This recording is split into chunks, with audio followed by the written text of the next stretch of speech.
नमस्कार मंडळी, आज मी बनवणार आहे झटपट होणारा असा पुलाव।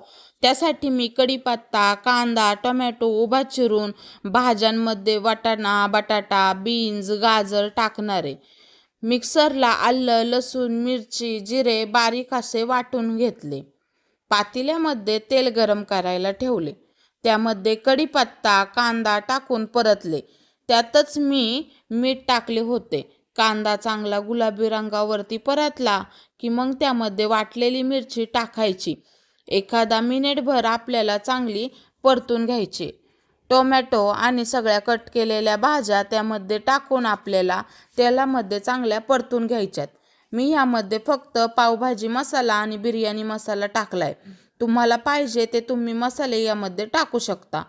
तांदूळ स्वच्छ 2 पाण्याने धुवून 15-20 मिनिटांसाठी भिजत ठेवला होता, तो यामध्ये टाकून घ्यायचा। एकीकडे पाणी गरम करायला ठेवले होते। गरम पाणी यामध्ये आपल्याला टाकून घ्यायचे।